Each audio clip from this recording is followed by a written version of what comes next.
India talks, आपकी सोच, आपकी आवाज। आपको सीधा लिए चलती हूँ हरिद्वार की ओर, जहां मुख्यमंत्री योगी आदित्यनाथ क्या कुछ कह रहे हैं, आप सुनिए।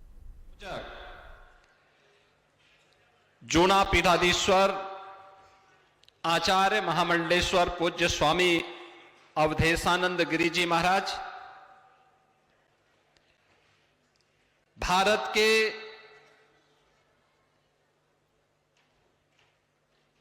लोकप्रिय और कर्मठ रक्षा मंत्री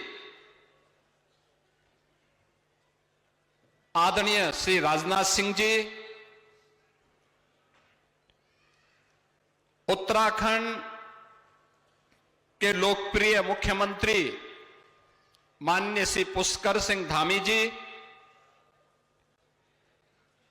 केंद्रीय ऊर्जा एवं शहरी विकास एवं आवासन मंत्री माननीय श्री मनोहर लाल खट्टर जी, पूज्य संत निर्माण पीठाधीश्वर आचार्य महामंडलेश्वर विश्वकानंद जी महाराज,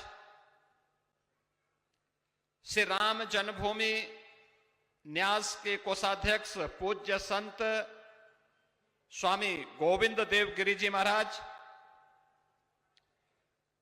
उत्तराखंड विधानसभा की माननीय अध्यक्ष श्रीमती रितु खंडुड़ी जी,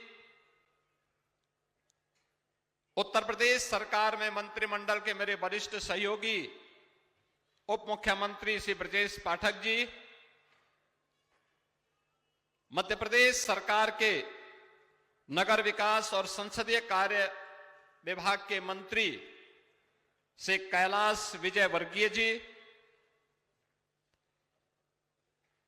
हरिद्वार के लोकप्रिय सांसद और उत्तराखंड के पूर्व मुख्यमंत्री माननीय श्री त्रिवेंद्र सिंह रावत जी, पूर्व केंद्रीय मंत्री और उत्तराखंड शासन के पूर्व मुख्यमंत्री डॉक्टर रमेश पोखरियाल निशंक जी, उत्तराखंड सरकार के सभी माननीय मंत्रीगण, जनप्रतिनिधिगण, पूज्य संतजन और हजारों की संख्या में ब्रह्मलीन पूज्य स्वामी सत्यमित्रानंद जी महाराज के अनुयायी शिष्य, परंपरा से जुड़े हुए सभी उपस्थित बहनों और भाइयों, आज यहां पर पूज्य स्वामी जी महाराज की समाधि मंदिर के भव्य लोकार्पण के त्रिदिवसीय समारोह के इस समारोह कार्यक्रम में मुझे भी आप सबके साथ उनके समाधि मंदिर के दर्शन करने और मूर्ति स्थापना के कार्यक्रम में भागीदार बनने का सौभाग्य प्राप्त हुआ है।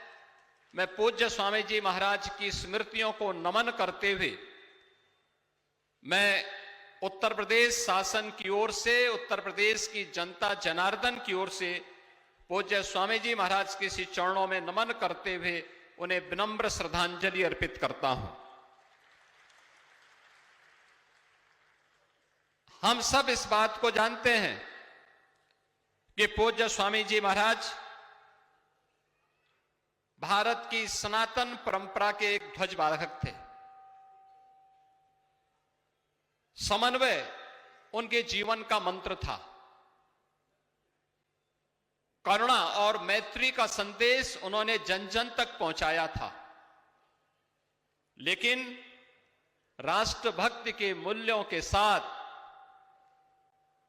किसी भी प्रकार का सम विषम परिस्थिति में कोई समर्पण नहीं होना है, यानी नाम के अनुरूप उन्होंने जीवन पर्यंत वह कार्य करके दिखाया। मुझे याद है, मैं इसी उत्तराखंड की भूमि पे मैंने जन्म लिया। 1982 में जब भारत माता मंदिर के भव्य लोकार्पण का कार्यक्रम था और अद्भुत कार्यक्रम था।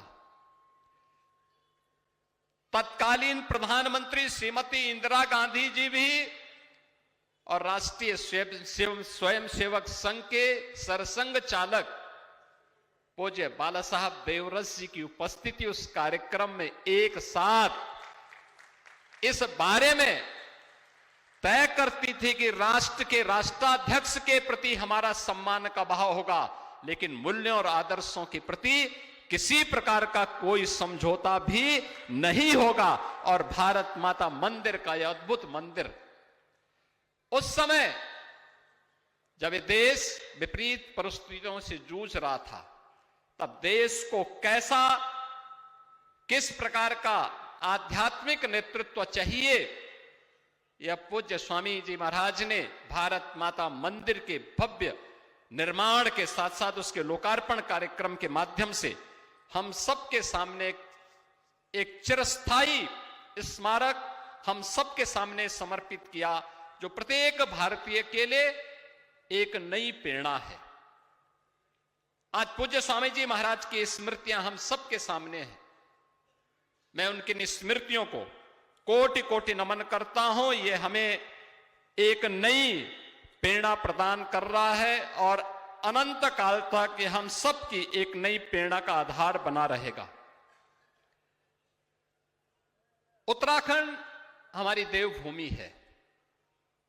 उत्तराखंड के 4 धाम वास्तव में भारत की आध्यात्मिक चेतना के आधार हैं। और जब हम लोग बचपन में हरिद्वार आते थे तो सबके मन में ये भाव आता था कि हरि जी की पेड़ी में भी स्नान करना है और भारत माता का भी दर्शन करना है। आप याद करिए, उस समय भारत माता का मंदिर, न जाति का भेद, न क्षेत्र का भेद, न मत और मजहब का भेद, पूरे भारत को एक साथ एक छत के नीचे हम समाहित करेंगे। भारत को उत्तर से दक्षिण तक, पूरब से पश्चिम तक, उन सब के समन्वय के आधार 1982 में भारत माता मंदिर बना था। और सबसे हाई राइज बिल्डिंग थी, यानी हरिद्वार की और उत्तराखंड की सबसे ऊंची इमारतों में भी उस समय भारत माता मंदिर की नहीं जाती थी। अब याद करिए, आज से 44 वर्ष पहले यह कार्य हरिद्वार में हम सबको देखने को मिला। और आज उत्तराखंड विकास और विरासत की जिस यात्रा में माननीय मुख्यमंत्री श्री पुष्कर सिंह धामी जी के नेतृत्व में आदरणीय प्रधानमंत्री जी के मार्गदर्शन में चला है, वो अद्भुत है, अभिनंदनीय है। और इस अवसर पर मैं उत्तराखंड सरकार को उत्तराखंड विकास के लिए किए जाने वाले इस प्रयास के लिए हृदय से मैं उन्हें भी अपनी शुभेच्छा देता हूं, अपनी मंगलमय शुभकामनाएं व्यक्त करता हूं। बहनों और भाइयों, आज ये मेरा सौभाग्य है कि मुझे उत्तराखंड में यहां पर भाग लेने का अवसर, इस समारोह में भागीदार बनने का अवसर प्राप्त हो रहा है। और सचमुच देश के अंदर पिछले 11 वर्ष में हम लोगों ने व्यापक परिवर्तन देखा है, कैसे विरासत और विकास एक साथ चलता है। कहते एक भारत श्रेष्ठ भारत के निर्माण के लिए एक सामूहिक प्रयास सबके सहयोग से आगे बढ़ सकता है। अयोध्या, काशी, मथुरा, प्रयागराज, इन सभी से लेकर के केदारपुरी और बद्रीनाथ धाम से लेकर के हरिद्वार तक विकास की एक लंबी गाथा, विरासत को संरक्षित करते हुए जो आगे बढ़ रही है, यह एक नए भारत के निर्माण की वह गाथा है जिसको सैकड़ों वर्षों से, जिसका इंतजार वर्तमान पीढ़ी को था। वर्तमान पीढ़ी इस बात का इंतजार कर रही थी कि सचमुच हमारी भावनाओं के अनुरूप भारत बन पा रहा है कि नहीं बन पा रहा है। एक असमंजस की स्थिति थी और उस असमंजस की स्थिति से उभारने का कार्य पिछले 11 वर्ष के अंदर हम सब ने इस चीज का एहसास किया है। जब हम भारत की बात करते हैं तो वास्तव में भारत एक भौगोलिक टुकड़ा मात्र नहीं है। भारत की ऋषि परंपरा की तपस्या से या भारत किसी सत्ता की उपज नहीं है। यह भारत की शाश्वत भारत के ऋषि परंपरा की तपस्या की शाश्वत चेतना का केंद्र बिंदु है हमारा भारत, जिसने जीवन का एक दर्शन दिया है। यहां पर संस्कृति केवल एक आस्था नहीं है, एक जीवन दर्शन है, समग्र जीवन दर्शन है। भारत, इसीलिए मैं कहता हूं, किसी एक तिथि में नहीं बना है, किसी एक सत्ता की देन नहीं है। सनातन चेतना इसका स्वाभाविक प्रवाह है, इसके स्वाभाविक प्रवाह की वह धारा है, जिसने भारत के सर्वोच्च न्यायालय पर भी लिखने के लिए जिसने हमें एक बोध वाक्य दिया, और वह दिया था यतो धर्मस् ततो जयः। भारत का उच्चतम न्यायालय भी इस मंत्र को अंगीकार करता है कि जहां धर्म है वही विजय है, और धर्म और विजय का यह शाश्वत स्वरूप हमें इस बात को हमेशा आभास कराता है, धर्म कभी कमजोर नहीं होता। याद रखना, धर्म कभी कमजोर नहीं होता है, उसे जानबूझ करके कमजोर किया जाता है। और इतिहास साक्षी है, जो राष्ट्र अपनी सभ्यता और संस्कृति की उपेक्षा करता है, वह न वर्तमान को सुदृढ़ कर पाता है और न भविष्य को ही सुरक्षित रख पाता है। वैदिक भारत एक आत्मनिर्भर सभ्यता की प्रतीक है। आक्रांताओं के आने के पहले भारत केवल एक भूभाग नहीं था, वह एक पूर्ण विकसित सभ्यता और संस्कृति थी। यह राष्ट्र हमारे ऋषियों की तपस्या से, किसानों के श्रम से और कारीगरों की सृजनशीलता के साथ यह राष्ट्र खड़ा हुआ था। याद करिए ना, जब ये देश का भारत आज से 2000 वर्ष पहले, जब भारत का जिसे हम स्वर्ण युग कहते हैं, तब भारत दुनिया के अंदर दुनिया की अर्थव्यवस्था में भारत का हिस्सेदारी 44% थी। आज से 400 वर्ष पहले दुनिया की अर्थव्यवस्था में भारत की हिस्सेदारी 25% थी। किसके बल पर? इन्हीं ऋषि मुनियों की तपस्या के बल पर। किनके बल पर? अन्नदाता किसानों की सृजनशीलता के बल पर, अपने कारीगरों के परिश्रम के बल पर। लेकिन जैसे ही हमने इससे मुंह मोड़ा, याद करिए ना, जब राष्ट्रपिता महात्मा गांधी ग्राम स्वराज की बात करते हैं, ये गांव केवल गांव नहीं थे। ये गांव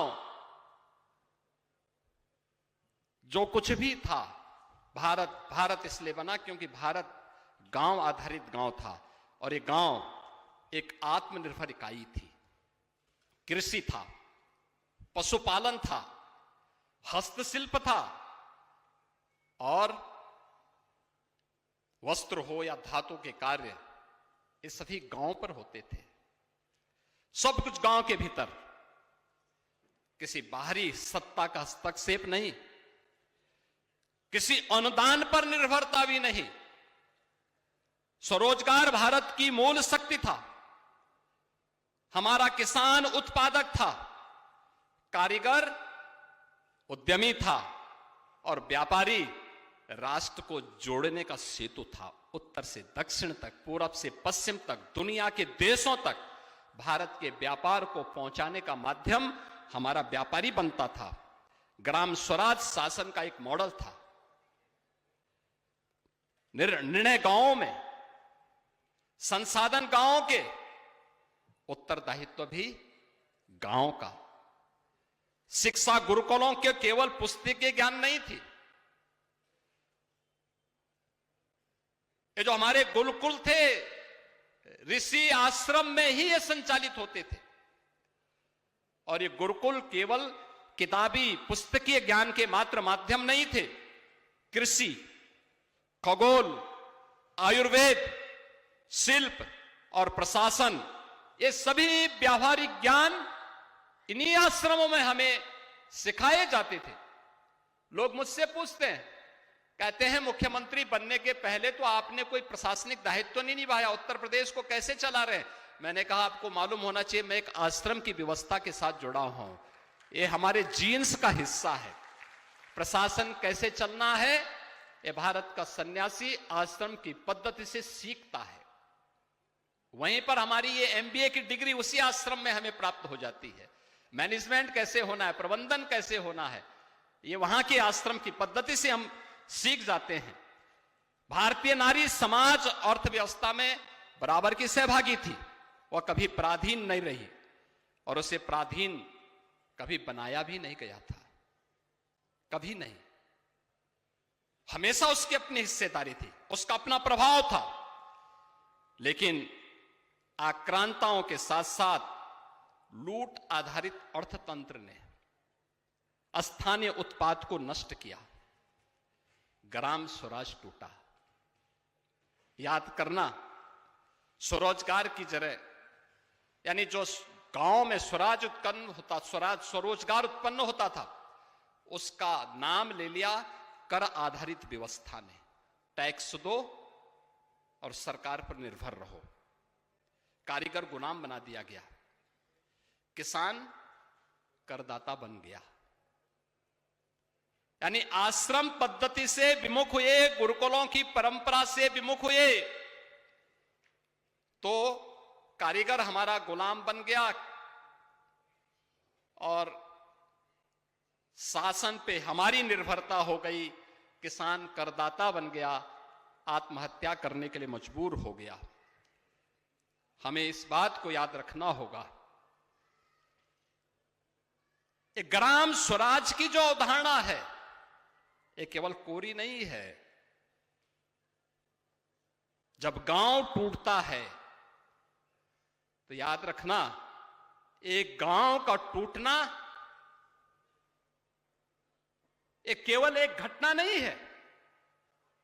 एक गांव टूटता है तो उस गांव के टूटने के साथ राष्ट्र की नींव हिलती है, राष्ट्र की नींव टूटती है। और यही कुछ हमारे साथ हुआ है। भारत को उत्पादकता से उपभोक्ता बनाने का काम औपनिवेशिक कालखंड में हुआ। भारत की अर्थव्यवस्था 400 वर्ष पहले तक 25% वैश्विक अर्थव्यवस्था में थी। आज हम कहां थे? आज से 11 वर्ष पहले भारत दुनिया की 11वीं अर्थव्यवस्था मात्र बन के रह गई। भारत की हिस्सेदारी 1947 में आते माते वैश्विक अर्थव्यवस्था में मात्र 2% रह गई। और आज नया भारत आदरणीय प्रधानमंत्री जी के नेतृत्व में दुनिया की तीसरी बड़ी अर्थव्यवस्था के रूप में उभर करके आया है, क्योंकि आज हमने अपनी विरासत को समझा है, अपनी विरासत पर विश्वास किया है, उस परंपरा को आत्मसात किया है। और आत्मनिर्भरता के इस लक्ष्य को आगे बढ़ाने की दिशा में जब कार्य हुआ है, फिर से भारत एक नई दिशा में आगे बढ़ा है। हम सबको इस बारे में ध्यान में रखना होगा। जब हम भारत की बात करते हैं, स्वाभाविक रूप से उत्तर प्रदेश और उत्तराखंड का निर्माण हमारे आज के आदरणीय रक्षा मंत्री जी ने ही 2000 में किया था, जब वो उत्तर प्रदेश के मुख्यमंत्री थे। उत्तराखंड ने तब से विकास की एक लंबी यात्रा तय की है। विकास की उस यात्रा में उत्तराखंड निरंतर आगे बढ़ा है।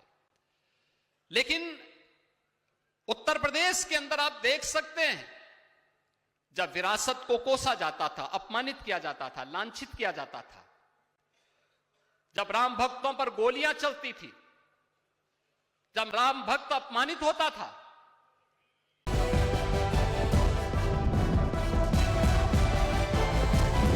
इंडिया वॉइस, आपकी सोच, आपकी आवाज।